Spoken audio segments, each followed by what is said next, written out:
Hi everyone, it's Magdalena, Wolf of Kind. Thank you so much for tuning in.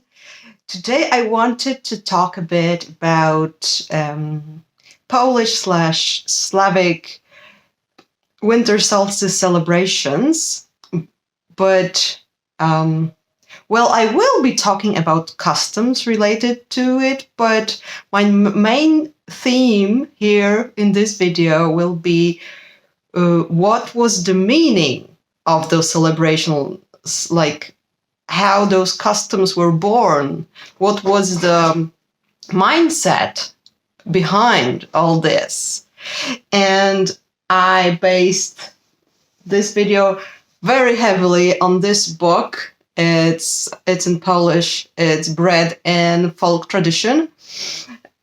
It's a fantastic book. If you read in Polish, I highly recommend it. And let's start. Okay, so let's start with how people used to see time. You're probably aware that in traditional cultures, time is not a line. It's usually a circle, or can call it a spiral, but it comes to the same spot, and everything is included in this cycle. So the cycle of growth, of being mature, of dying, and being reborn. Just like here we have the seasons. So according to the seasons and the length of the day, we celebrate various things that are in nature. People would see the same stages in their own life, in the life of the plants, the animals, and the whole world.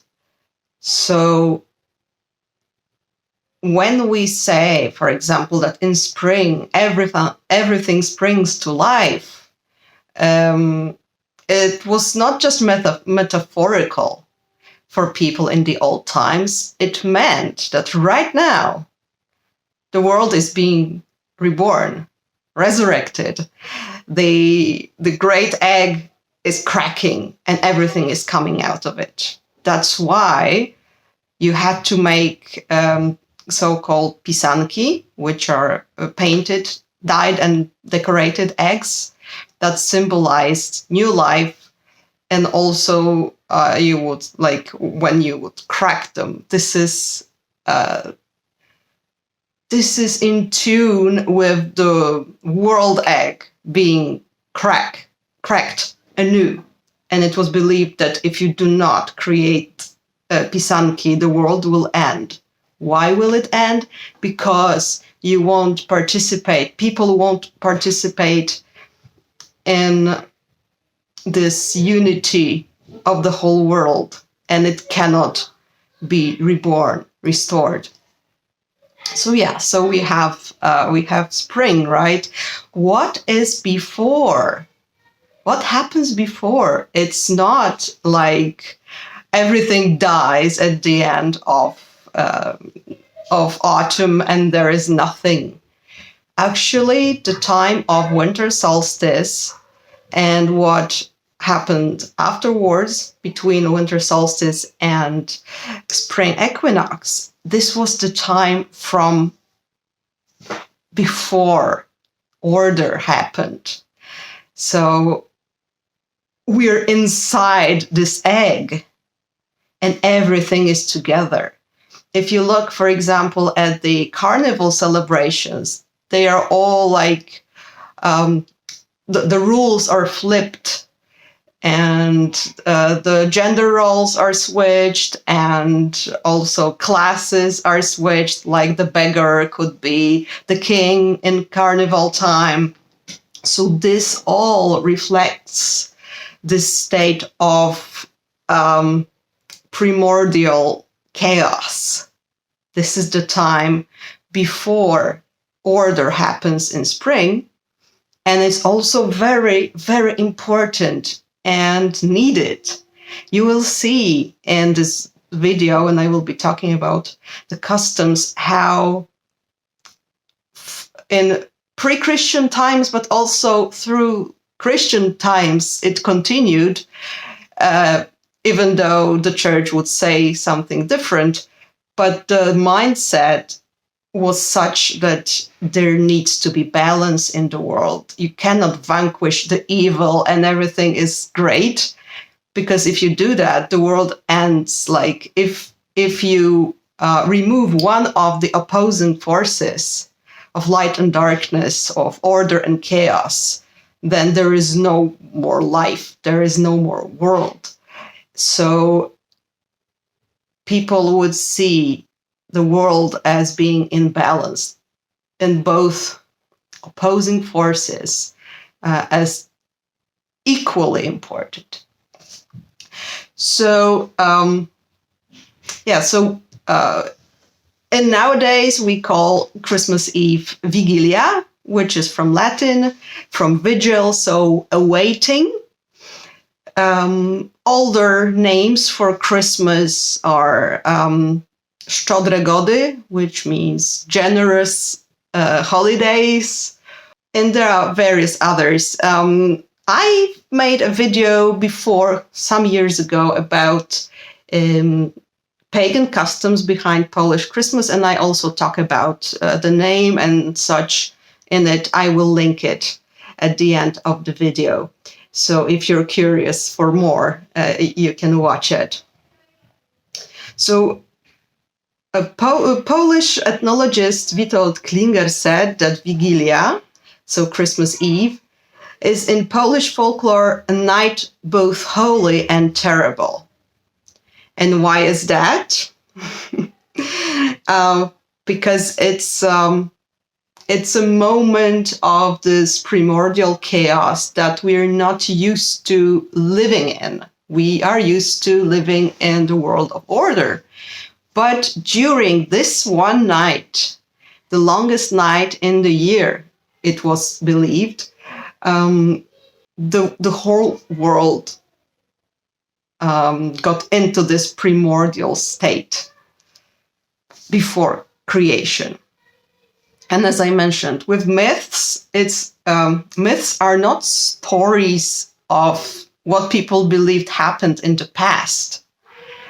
Myths are stories about what happened in the past and what is happening all the time. The myth time is always, it's now. This is what differs ancient mythology from, for example, Christian mythology, which has this linear time, and you have things that already happened and they are in the past, except that people still celebrate each year the resurrection of Christ and everything. So it's a bit of this, a bit of that. But anyway, that was a digression.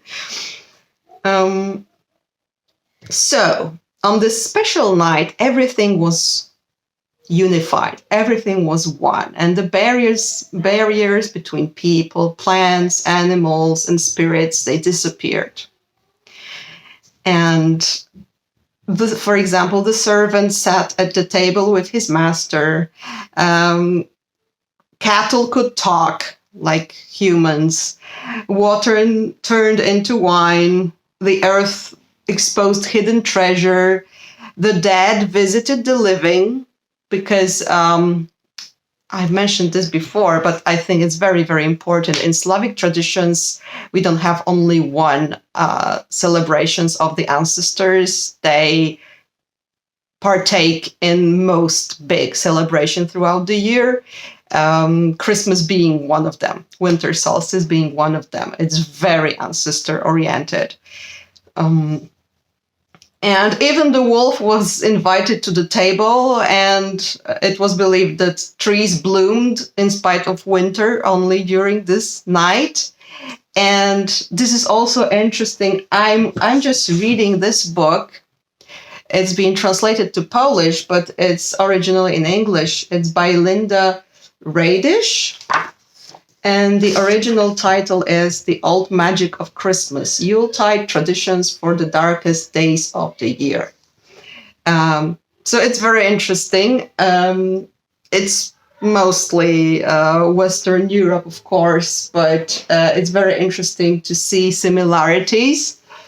And I read here about the custom in, I believe, in some German-speaking regions and possibly also in Czechia, of Barborka. So on Saint Barbara's Day, December the 4th, women would pluck a branch from an apple tree and bring it home and keep it there and water and hoping it will bloom for Christmas. And then they would go out with this branch to church. So this really made me think about how there's this Polish belief that the trees, especially the fruit trees, they bloom on winter solstice, on Vigilia. So they do if you if you bring a branch to your home and try to make it bloom. But yeah, interesting. What's interesting also when we look at the cycle of the solstices and equinoxes and on the wheel of the year, just a moment, I have this cool wheel here. So we have Szczodre Gody here, so winter solstice, and of course, on the opposite side, we have the summer solstice. It's Noc Kupały. And this night is certainly also very special.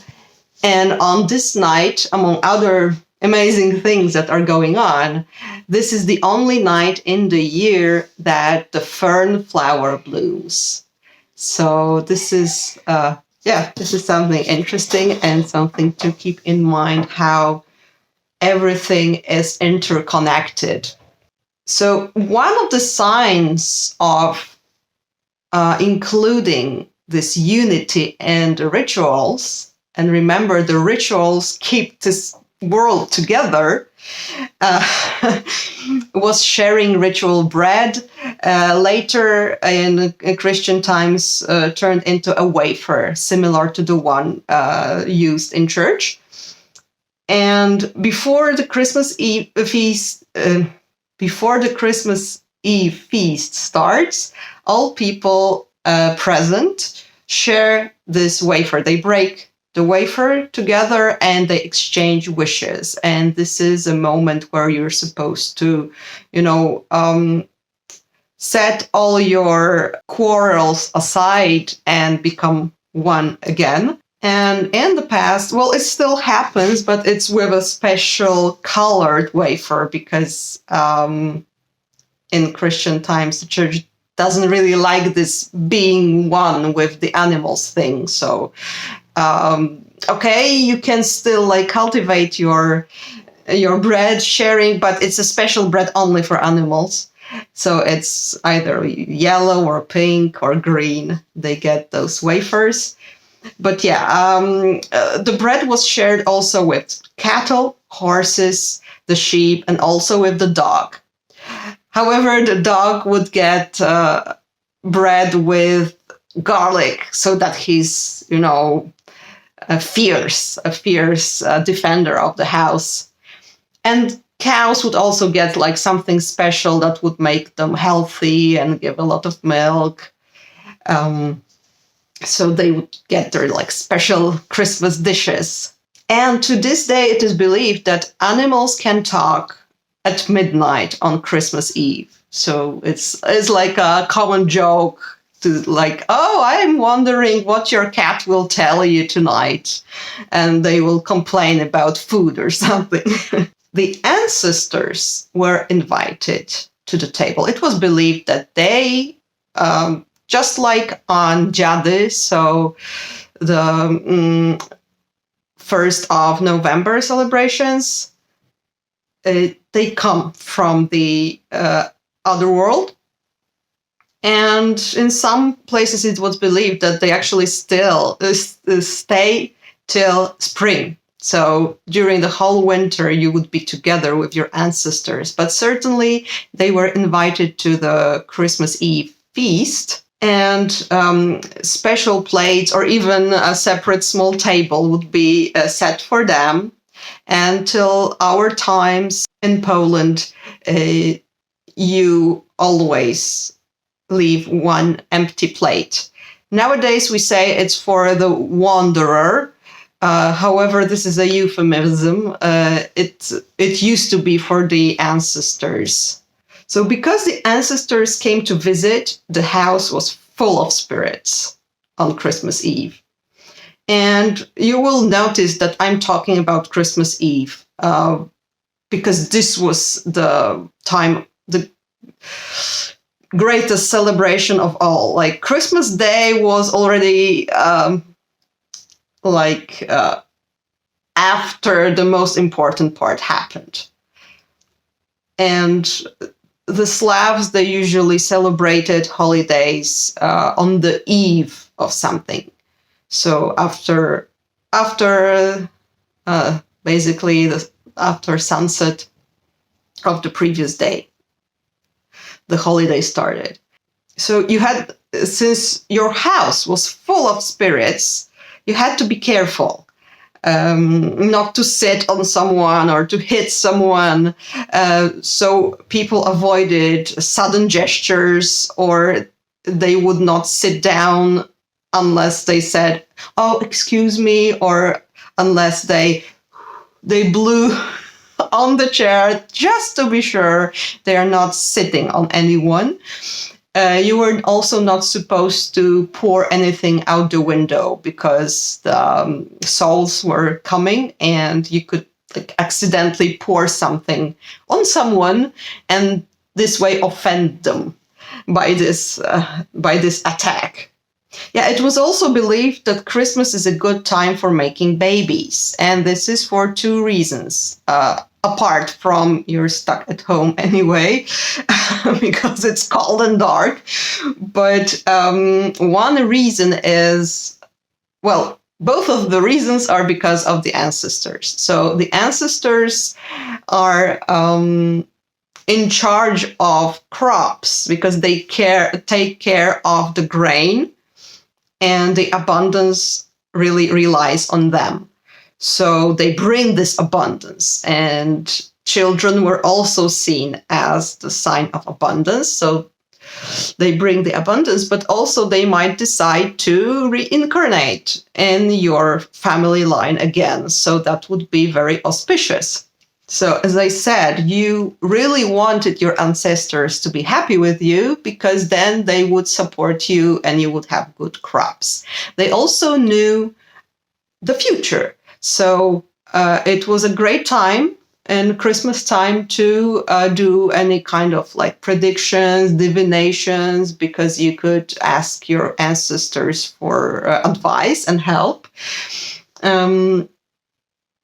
And to this day, Polish Highlanders predict the weather observing each day from Christmas till Three Kings. So it's January the 6th when the Christmas celebrations are officially over. So they would look at Christmas Day, what weather it is. Okay, this type of weather will happen in January. Then the next day is February and so on.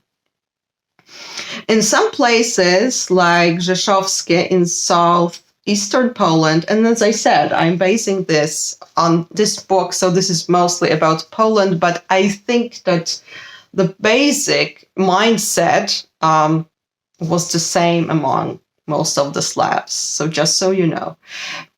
So in Rzeszowskie in southeastern Poland, the head of the house on Christmas Eve would cut a piece of bread, then go to the window, knock on the window and say, "Wilczku, wilczku, prosimy cię do pośniczku. Jak nie przyjdziesz dzisiaj, nie chodź nigdy." Which means, "Wolfie, Wolfie, we invite you to our feast. If you do not come today, don't ever." Or don't come ever. And a wolf was a feared animal. It was basically the animal that people were afraid of, that hunted sheep and was dangerous. And it was also, in folk tradition, it was related to the dark forces, to demons, to the forces of the night. However, as I said, this sense of balance being essential is also visible here. You cannot omit even the part that you're afraid of. You need to include everything. So we can be one before we get separated again. Also, before everyone went to sleep, they would leave a loaf of bread and a knife on the table, so that the souls or Jesus can have a bite when they visit. So Jesus is obviously a representation of the deities, right? So, and the bread would stay there till the second day of Christmas, St. Stephen's Day. And so not only people, animals, the dead, demons, and plants, and bread is made of grain, are one, but even gods are included into this state of unity. Like all parts that make up our world are essential, and we need to include them. And it is a night of magic, of being one with the world, with rituals crucial to the world existing and being reborn in spring. I hope you've enjoyed this video. Please let me know. Please tell me what you think, what you know about other like Christmas customs in your countries. Are there any similarities? And if you're curious for more, please watch my Polish Christmas and its pagan roots video. And yeah, don't forget to like and subscribe. Have a lovely day. Bye.